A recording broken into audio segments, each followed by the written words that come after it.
কিছুদিন আগেই এই বেল জুঁই ফুল গাছগুলোর শিকড় কেটে রিপোর্টিং করেছি, আপনাদেরকে সেই ভিডিও দেখিয়েছিলাম। তো দেখুন, এই শিকড় কেটে রিপোর্টিং করার পর আমাদের গাছগুলোতে কত সুন্দর পাতা এসেছে এবং কিছু কিছু গাছে কুঁড়িও চলে এসেছে এই পাতার আগায়। আমি কালকেই খেয়াল করে দেখছিলাম বিকেলে, এই যে দেখুন কুঁড়ি এসেছে।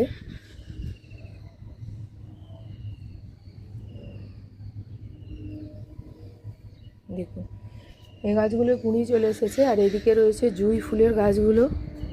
এই যে এটা বেল ফুলের গাছ, সামনে এটা চারা রাখা আছে, যদি কোনো গাছ নষ্ট হয়ে যায় কোনো কারণে তখন এটা বসাবো।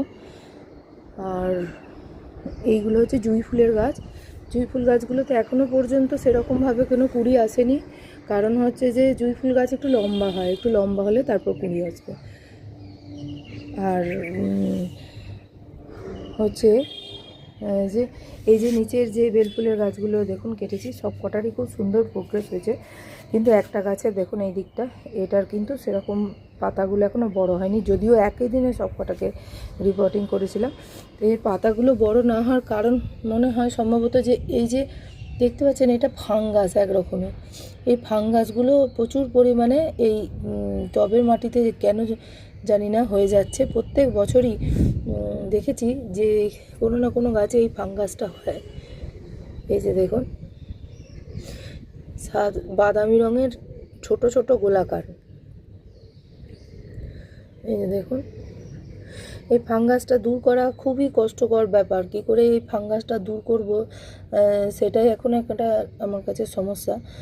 তো চেষ্টা করছি এইটাকে দূর করার, জানি না কতটা কি দূর করতে পারবো।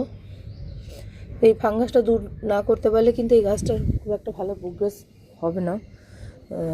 যদিও পাতা বেরোচ্ছে, আমিও চেষ্টা করছি ফাঙ্গাস দূর করার। তো এই ফাঙ্গাসটা দূর করার কোনো উপায় যদি কারো জানা থাকে তাহলে একটু কমেন্ট করে জানাবেন, তাহলে আমার উপকার হবে যে ফাঙ্গাসটাকে কীভাবে দূর করব। বাদামি ছোট ছোট গোলাকার আকারের এই ফাঙ্গাসগুলো, এইগুলো আস্তে আস্তে এই শিকড় থেকে টবের মাটিতে ছড়িয়ে পড়ছে আর তারপর গাছটাকে নষ্ট করে দিচ্ছে। তাই এর যদি উপায় কারো জানা থাকে অবশ্যই বলবেন। দেখছেন ভিতরে পুরো কীরকমভাবে ফাঙ্গাসগুলো হয়ে আছে, মানে এইটা পুরো ফাঙ্গাস এই মাটিটাতে রয়েছে। এটাই আমি একটু আপনাদের কাছে সমাধান চাইছি। আপনারা যদি জানেন তাহলে অবশ্যই জানাবেন যে এই ফাঙ্গাসটাকে কীভাবে আমি দূর করতে পারবো, এই বাদামি ফাঙ্গাসটা।